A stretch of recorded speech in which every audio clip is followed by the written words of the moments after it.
বিসমিল্লাহির রহমানির রহিম। আসসালামু আলাইকুম। আমি মোহাম্মদ ইসলামুল কবির। আজকে হাজির হয়েছি পরমাণুর গঠন অষ্টম শ্রেণীর দ্বিতীয় পর্ব নিয়ে। আমরা গত পর্বে দেখেছিলাম পরমাণুর যে গঠনের ধারণা, বিকাশের ধারণা, বিভিন্ন মতবাদ, ডাল্টনের মতবাদ। এদিকে ছিলাম হচ্ছে আমরা রাদারফোর্ড পরমাণু মতবাদ, রাদারফোর্ডের বোরের মতবাদটা দেখেছিলাম। আর ফার্স্ট ডেমোক্রিটাস যে ধারণা দিয়েছিল সেখান থেকে শুরু করে ধারণা মতবাদগুলো দেখেছিলাম। তো আজকে আমরা যে টপিক নিয়ে আলোচনা করব সেটা হচ্ছে পারমাণবিক সংখ্যা আর হচ্ছে ভর সংখ্যা। পারমাণবিক সংখ্যা, ভর সংখ্যা। তো পারমাণবিক সংখ্যা আমরা যদি আলোচনা করতে চাই তার আগে আমাদের একটা বিষয় জানা উচিত যে মৌলের প্রতীক কি, মৌলের প্রতীক কাকে বলে। তো আমি এখানে লিখে রেখেছি মৌলের প্রতীক হচ্ছে মৌলের ইংরেজি নামের সংক্ষিপ্ত রূপকে প্রতীক বলে। মৌলের ইংরেজি নামের সংক্ষিপ্ত রূপকে প্রতীক বলে। সো আমরা জানি যে এ পর্যন্ত আবিষ্কৃত মৌল হচ্ছে আমাদের এ পর্যন্ত আবিষ্কৃত মৌলের সংখ্যা হচ্ছে 118টা। তো প্রত্যেকটা একটা নির্দিষ্ট নাম আছে, সেই নাম থেকে আমরা ছোট ছোট অক্ষর নিয়ে, প্রথম অক্ষরগুলো নিয়ে আমাদের প্রতীক গঠিত হয়েছে। যেমন আমি এখানে লিখে রেখেছি কয়েকটি। এখানে লিখে আছে হাইড্রোজেন। হাইড্রোজেনের পারমাণবিক সংখ্যাটাও আমরা লিখে দিছি পাশে। পারমাণবিক সংখ্যা হচ্ছে 1। হাইড্রোজেনের পারমাণবিক সংখ্যা হচ্ছে 1 আর প্রতীক হচ্ছে H। তারপর হচ্ছে হিলিয়াম, পারমাণবিক সংখ্যা 2, প্রতীক হচ্ছে He। লিথিয়াম পারমাণবিক সংখ্যা 3, প্রতীক হচ্ছে Li। বেরিলিয়াম পারমাণবিক সংখ্যা 4, প্রতীক হচ্ছে Be। বোরন পারমাণবিক সংখ্যা 5, প্রতীক হচ্ছে B। কার্বন পারমাণবিক সংখ্যা 6, প্রতীক হচ্ছে C। এরপর হচ্ছে নাইট্রোজেন পারমাণবিক সংখ্যা 7, প্রতীক 7। অক্সিজেন পারমাণবিক সংখ্যা 8, প্রতীক O। ফ্লোরিন পারমাণবিক সংখ্যা 9, প্রতীক F। নিয়ন পারমাণবিক সংখ্যা 10, প্রতীক Ne। সোডিয়াম পারমাণবিক সংখ্যা 11, প্রতীক Na। ম্যাগনেসিয়াম পারমাণবিক সংখ্যা 12, প্রতীক Mg। অ্যালুমিনিয়াম পারমাণবিক সংখ্যা 13, প্রতীক Al। সিলিকন পারমাণবিক সংখ্যা 14, প্রতীক হচ্ছে HI। এরপর হচ্ছে ফসফরাস পারমাণবিক সংখ্যা 15 আর হচ্ছে প্রতীক হচ্ছে P। এরপর আমাদের আছে ফসফরাসের পরে পারমাণবিক সংখ্যা 16, 17, 18 আছে। আমরা তোমাদের ক্লাস 8 এর বইতে 18 পর্যন্ত দেওয়া আছে। আমি একটা এখানে চার্ট দিয়ে দিব 118টা মৌলের, তোমরা অবশ্যই বাসায় দেখে নিবা। এই জায়গাটায় দিব 118টা মৌলের চার্ট, তোমরা 118টা মৌলের সাথে পরিচিত হবা। তো আমরা এখান থেকে দেখলাম যে মৌলের যে নাম আছে, নামের প্রথম যে অক্ষর আছে, এই নামের ইংরেজি নামের যেই সংক্ষিপ্ত রূপ, যে সংক্ষিপ্ত আকারে যেটাতে প্রকাশ করা যায়, যেই বর্ণ দিয়ে, অ্যালফাবেট দিয়ে, সেটা হচ্ছে সেই মৌলের প্রতীক। তো এখানে সবগুলোই যা দিয়ে শুরু হয়েছে সবগুলোই সেই প্রথম অক্ষর দিয়ে হয়েছে, কিন্তু একটা আছে সোডিয়াম। সোডিয়ামটা আমাদের শুরু হয়েছে SO দিয়ে, কিন্তু প্রতীক হচ্ছে Na। এটা হচ্ছে এই কারণে হয়েছে যে সোডিয়ামের ল্যাটিন নাম আছে, ল্যাটিন নাম থেকে এটা নেওয়া হয়েছে। ল্যাটিন নাম হচ্ছে নেট্রিয়াম। সোডিয়ামের ল্যাটিন নাম হচ্ছে নেট্রিয়াম, সেখান থেকে এটা নেওয়া হয়েছে, আর বাকি সবগুলোই প্রথম অক্ষর দেওয়া হয়েছে। তাহলে ইংরেজি মৌলের ইংরেজি নামের সংক্ষিপ্ত রূপকে আমরা কি বললাম? প্রতীক বললাম। এখন আমরা যাব হচ্ছে পারমাণবিক সংখ্যা। পারমাণবিক সংখ্যা দেখার আগে আমরা একটা বিষয় দেখে নিব, সেটা হচ্ছে আসলে পারমাণবিক সংখ্যা জিনিসটা কি, আর পারমাণবিক সংখ্যা মৌলের কি বহন করে, এটা অনেক ইম্পর্টেন্ট একটা বিষয়। তো এটা দেখার আগে আমরা যদি একটা বিষয় বুঝাইতে চাই, সেটা হচ্ছে যে একজনের নাম দিয়ে নামে কি কি পরিচয় পাওয়া যায়। নামে অনেক কিছু পাওয়া যায়, যেমন রহিম আর করিম দুইজন এক গ্রামে বাস করে। আমরা রহিমের সম্পর্কে জানতে চাইলে রহিম নামে কিন্তু আমাদের তাকে ডাকতে হবে, আর করিমের সম্পর্কে জানতে হলে করিম নামে কিন্তু তার কাছে শুনতে হবে। তো 118টা মৌলের নিজ নিজ নাম আছে এবং নিজ নিজ স্ব পারমাণবিক সংখ্যা আছে, যে পারমাণবিক সংখ্যার উপর ভিত্তি করেই ওই মৌলগুলির বিভিন্ন ধর্ম বৈশিষ্ট্য ব্যাখ্যা করা হয়। পারমাণবিক সংখ্যার উপর ভিত্তি করে বিভিন্ন মৌলের ধর্ম ও বৈশিষ্ট্য ব্যাখ্যা করা হয়। সো পারমাণবিক সংখ্যাটা কিন্তু এমন একটা বিষয়। তো পারমাণবিক সংখ্যা কাকে বলে? কোনো মৌলের একটি পরমাণুতে প্রোটনের সংখ্যাকে সেই মৌলের পারমাণবিক সংখ্যা বলা হয়। সো একটা মৌলের যে কটা প্রোটন সংখ্যা থাকবে সেটাকে বলা হবে সেই মৌলের পারমাণবিক সংখ্যা। প্রোটন সংখ্যা কি আমরা কিন্তু জানি, আমরা এর আগে দেখে এসেছি যে একটা পরমাণু হচ্ছে, এটা পরমাণু যদি হয় তো মাঝখানে থাকে প্রোটন, আর এখানে ইলেকট্রন থাকে। তো এখানে একটা যদি পি থাকে সেটা 1, পারমাণবিক সংখ্যা হবে 1, যেটা হচ্ছে হাইড্রোজেন। যদি 2টা পি থাকে মানে 2টা প্রোটন থাকে সেটা হচ্ছে হিলিয়াম, 3টা পি থাকে লিথিয়াম, 4টা পি থাকলে বেরিলিয়াম। এভাবে প্রোটন সংখ্যার উপর নামকরণ করে আমাদের মৌলের নামকরণ করা হয়েছে প্রোটন সংখ্যার উপর ভিত্তি করে। তো আমরা পারমাণবিক সংখ্যা দেখলাম যে প্রোটন সংখ্যাকেই পারমাণবিক সংখ্যা বলা হবে ওই মৌলের। তাহলে যে মৌলে প্রোটন সংখ্যা আছে একটা সে মৌল হচ্ছে হাইড্রোজেন। আমরা এখানে লিখে রেখেছি যে হাইড্রোজেনের প্রোটন সংখ্যা 1, তাই হাইড্রোজেনের পারমাণবিক সংখ্যাও 1। একই রকম ভাবে অক্সিজেনের প্রোটন সংখ্যা আছে 8টা, তাই অক্সিজেনের পারমাণবিক ভর সংখ্যা হচ্ছে পারমাণবিক সংখ্যা হচ্ছে 8।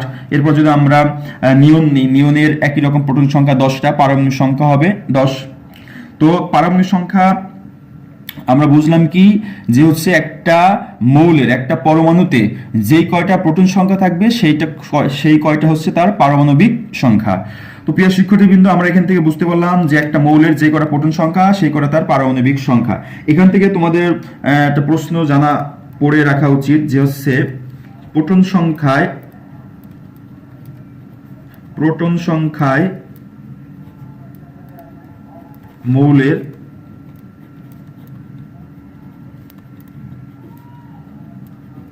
পরিচিতি বহন করে। প্রোটন সংখ্যায় মৌলের পরিচিতি বহন করে। একই রকম ওই যে আমি রহিম আর করিমের কথা বললাম যে রহিমকে বহন করে পরিচয় বহন করে রহিমের নামটা, একই রকম ভাবে করিমের পরিচয় বহন করে করিমের নামটা। তো এখানেও একটা মৌলের পরিচয় বহন করবে সেই মৌলের প্রোটন সংখ্যা। সেই মৌলের প্রোটন সংখ্যা যদি হয় 6 সেটা হবে কার্বন। তাহলে কার্বনের যত বৈশিষ্ট্য আছে সব আমরা তখন সেভাবে ব্যাখ্যা করতে পারবো, জানতে পারবো। সো প্রোটন সংখ্যায় মৌলের পরিচিতি বহন করে, এটা মাঝে মাঝে প্রশ্ন আসতেও পারে। আর তাহলে আমরা জানলাম প্রোটন সংখ্যাকেই পারমাণবিক সংখ্যা বলা হয়। এখন আরেকটা বিষয় আমরা এখানে দেখব যে প্রতীকের সাহায্যে কিভাবে মৌলের পরিস্থিতি আমরা জানতে পারি, প্রতীক দিয়ে কিভাবে মৌলের পরিস্থিতি জানতে পারি।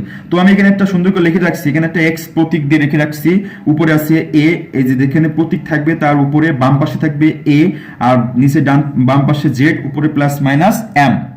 তো এক্সটা হচ্ছে মৌলের প্রতীক, তার মানে এখানে যা থাকবে সেটা হচ্ছে সেই মৌলের প্রতীক বা মৌলের নামের প্রতীক। আর জেড নিচে যেটা থাকবে সেটা হচ্ছে পারমাণবিক সংখ্যা, মানে হচ্ছে প্রোটন সংখ্যা।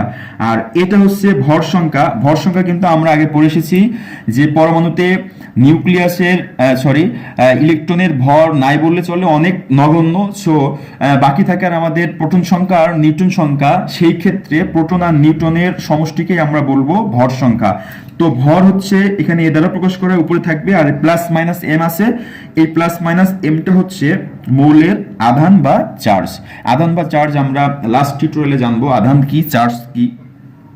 তো মৌলের পরিচিতি বহন করে এমন একটা প্রতীক আমি এখানে লিখে রেখেছি যে এক্সটা হচ্ছে মৌলের প্রতীক, এ হচ্ছে উপরে যেটা থাকবে বাম পাশে সেটা দ্বারা বোঝাবে ওই মৌলের ভর সংখ্যা, নিচে যেটা থাকবে সেটা দ্বারা বোঝাবে ওই মৌলের প্রোটন সংখ্যা, পারমাণবিক সংখ্যা, আর উপরে যেটা প্লাস মাইনাস 1 প্লাস 1 মাইনাস 1 বা প্লাস 2 মাইনাস 2 থাকলে সেটা বোঝাবে হচ্ছে মৌলের চার্জ বা আধান। প্লাস থাকলে ধনাত্মক চার্জ বা ক্যাটায়ন, আর মাইনাস থাকলে ঋণাত্মক চার্জ বা অ্যানায়ন। সো আমরা একটা উদাহরণ দিয়ে দেখি, এখানে উদাহরণটা লিখে রেখেছি অ্যালুমিনিয়াম দিয়ে, এখানে এল। তাহলে এক্স এর জায়গায় আমাদের কি আছে, এক্স এর জায়গায় আছে এল। এক্সটা কি ছিল, মৌলের প্রতীক, তার মানে এল হচ্ছে অ্যালুমিনিয়ামের প্রতীক। আমরা একটু আগে প্রথম যে শুরু করলাম বিভিন্ন মৌলের, এখানে এলটা হচ্ছে অ্যালুমিনিয়ামের প্রতীক লিখে রাখছিলাম। এই যে হচ্ছে এলটা হচ্ছে অ্যালুমিনিয়ামের প্রতীক। তো এখানেও এল দ্বারা কি বোঝানো হয়েছে, এল হচ্ছে অ্যালুমিনিয়ামের প্রতীক। আর উপরে যেটা থাকে এটাকে যে আমরা ভর সংখ্যা, তার মানে উপরে আসছে 27, এই 27 হচ্ছে অ্যালুমিনিয়ামের ভর সংখ্যা, 27 হচ্ছে অ্যালুমিনিয়ামের ভর সংখ্যা। আর নিচে যেটা থাকে 13 এটা হচ্ছে পারমাণবিক সংখ্যা বা প্রোটন সংখ্যা, পারমাণবিক সংখ্যা বা প্রোটন সংখ্যা। আমার প্রিয় শিক্ষার্থীবৃন্দ, তোমরা অবশ্যই মনে রাখবা স্বাভাবিক অবস্থায় যে কোনো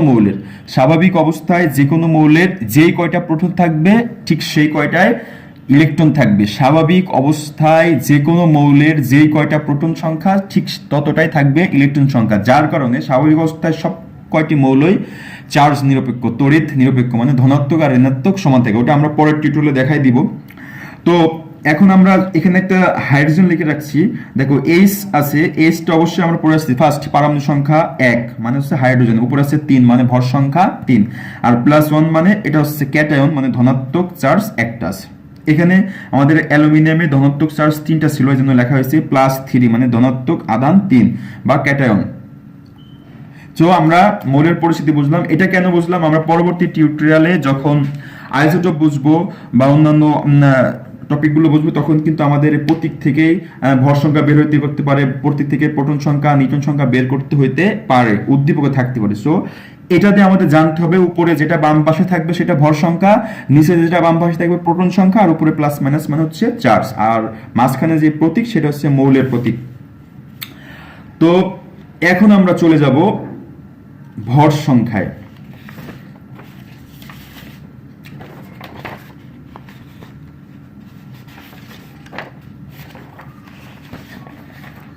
তো আমরা ভর সংখ্যা একটু দেখি আসলে ভর সংখ্যাটা কি।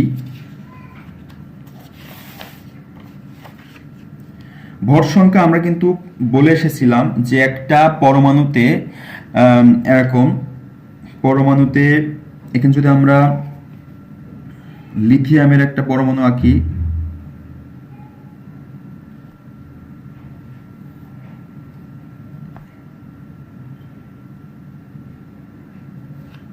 আমি একটা লিথিয়ামের পরমাণু আঁকলাম, এটা হচ্ছে লিথিয়াম।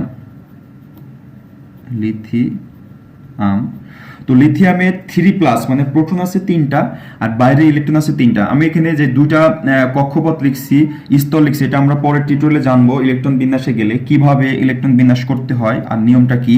তো এখানে এতটুকু জেনে রাখি যে এখানে হচ্ছে প্রথম স্তরে 2টা থাকতে পারে, পরের স্তরে 8টা থাকতে পারে। তো আমাদের লিথিয়ামের প্রোটন সংখ্যা যেহেতু 3, তাহলে ইলেকট্রন সংখ্যা থাকবে হচ্ছে 3, যেহেতু স্বাভাবিক অবস্থায় প্রোটন আর ইলেকট্রন সংখ্যা সমান। তো আমরা লিথিয়ামের প্রোটন আছে 3টা, লিথিয়ামের প্রোটন আছে 3টা, আর হচ্ছে এখানে আমাদের ইলেকট্রন আছে 3টা। একই রকম যদি আমরা হাইড্রোজেন দেখি, হাইড্রোজেনের একটা ইলেকট্রন আছে আর মাঝখানে একটা প্রোটন আছে, একটা ইলেকট্রন একটা পি আছে, এটা হচ্ছে হাইড্রোজেন।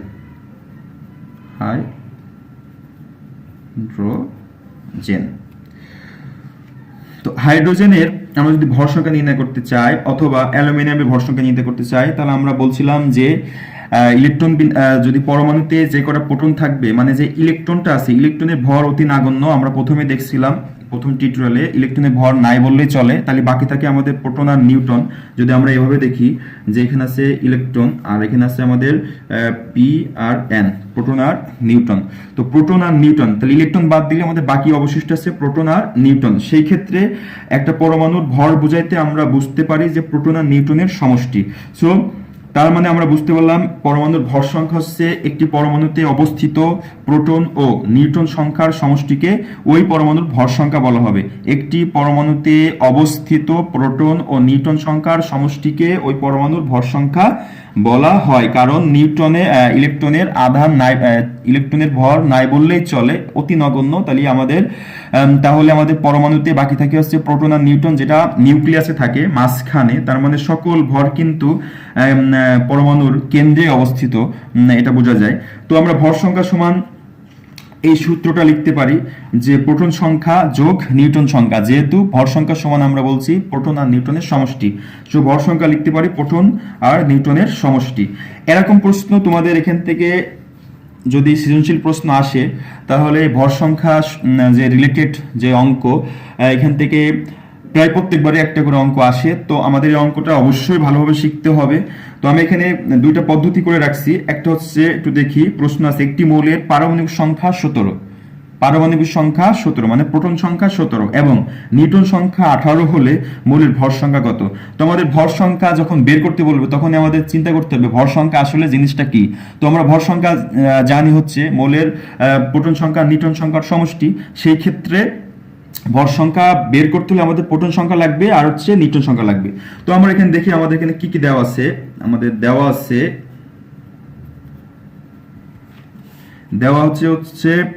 প্রোটন সংখ্যা,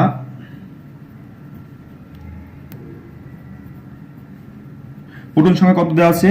প্রিয় শিক্ষার্থীবৃন্দ, আমরা কিন্তু পড়ে আসছি পারমাণবিক সংখ্যা হচ্ছে প্রোটন সংখ্যা। তো আমাদের প্রশ্নে পারমাণবিক সংখ্যা দেওয়া আছে 17, তার মানে প্রোটন সংখ্যা হচ্ছে 17। আর হচ্ছে নিউট্রন সংখ্যা দেওয়া আছে নিউট্রন সংখ্যা সমান দেওয়া রয়েছে 18। তো আমরা প্রোটন আর নিউট্রন সংখ্যা যেহেতু পেয়ে গেছি, সেক্ষেত্রে আমরা কিন্তু সহজেই ভর সংখ্যা নির্ণয় করতে পারি। তাহলে আমাদের ভর সংখ্যা আসবে সংখ্যা সমান হচ্ছে প্রোটন সংখ্যা 17 যোগ 18 সমান কত হবে? 35। 8 আর 7 35। তো ভর সংখ্যা আমাদের আসলে হচ্ছে 35। এতটুকু একটা অঙ্ক আসবে 3 মার্কের জন্য। গতে প্রশ্নটা সাধারণত আসে। তো আমাদের ভর সংখ্যা সমান যেহেতু প্রোটন সংখ্যা নিউটন সংখ্যা, তো ভর সংখ্যা বের করতে বললে আমরা প্রোটন আর নিউটন সংখ্যা বের হইলেই আমরা ভর সংখ্যা বের করতে পারবো। তো এটা যেহেতু একটা সমীকরণের মতো যে ভর সংখ্যা সমান হচ্ছে প্রোটন সংখ্যা যোগ নিউটন সংখ্যা, তো তোমরা এখান থেকে নিশ্চয়ই বুঝতে পারছো যে কোনো দুইটার মান দেওয়া থাকলে ভর সংখ্যা প্রোটন সংখ্যা দেওয়া থাকলে আমরা নিউটন সংখ্যার মান বের করতে পারবো, আবার হচ্ছে নিউটন সংখ্যা ভর সংখ্যা দেওয়া থাকলে প্রোটন সংখ্যার মান বের করতে পারবো, আর হচ্ছে প্রোটন আর নিউটন দেওয়া থাকলে সেটা আমরা ভর সংখ্যা বের করতে পারবো। তো আমরা এখন দেখলাম প্রোটন সংখ্যা আর নিউটন সংখ্যা দেওয়া থাকলে কিভাবে ভর সংখ্যা বের করতে হয়। এখন আমরা দেখব যে প্রোটন সংখ্যা আর ভর সংখ্যা দেওয়া আছে, বের করতে হবে আমাদের নিউটন সংখ্যা। উল্টা, প্রোটন সংখ্যা আর ভর সংখ্যা দেওয়া আছে, বের করতে হবে নিউটন সংখ্যা। তো দেখি কিভাবে বের করা যায়। এখানে প্রশ্নটা হচ্ছে এমন যে অ্যালুমিনিয়ামের এল এর ভর সংখ্যা 27। প্রিয় শিক্ষার্থী বন্ধু, আমরা কিন্তু পড়ে আসছি যে অ্যালুমিনিয়ামের ভর প্রতীক হচ্ছে এল, তার মানে এল দ্বারা অ্যালুমিনিয়াম বোঝায়। তো অ্যালুমিনিয়ামের ভর সংখ্যা দেওয়া রয়েছে 27, আর অ্যালুমিনিয়ামের নিউটন সংখ্যা আমাদের বের করতে হবে। তো নিউটন সংখ্যা আর হচ্ছে ভর সংখ্যা দেওয়া আছে, তাহলে আমাদের বাকি আছে কি? প্রোটন সংখ্যা। তাহলে প্রোটন সংখ্যা কি অ্যালুমিনিয়ামের আমাদের মুখস্থ রাখতে হবে, কিন্তু উদ্দীপকে অ্যালুমিনিয়ামের প্রোটন সংখ্যা দেওয়া নাই। সেক্ষেত্রে আমাদের কিন্তু বইতে 1 থেকে 18 পর্যন্ত মৌলের প্রত্যেকটা প্রোটন সংখ্যা লেখা ছিল, এটা আমাদের অবশ্যই মনে রাখতে হবে, মুখস্থ রাখতে হবে। সো অ্যালুমিনিয়ামের প্রোটন সংখ্যা হচ্ছে 13। তা আমরা লিখব যে দেওয়া আছে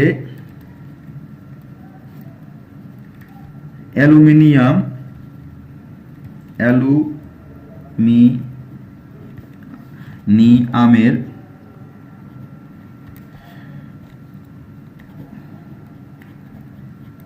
নিউটন সংখ্যা ভর সংখ্যা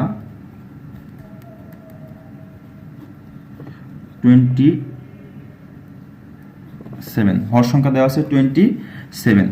আর আমরা কিন্তু জানি অ্যালুমিনিয়ামের, আমরা জানি বা জানা আছে অ্যালুমিনিয়ামের প্রোটন সংখ্যা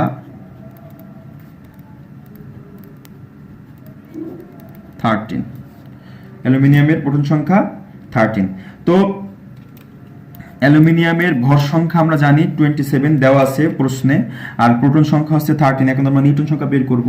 তো আমরা এই সূত্রটা কিন্তু সবাই জানি যে ভর সংখ্যা সমান প্রোটন সংখ্যা যোগ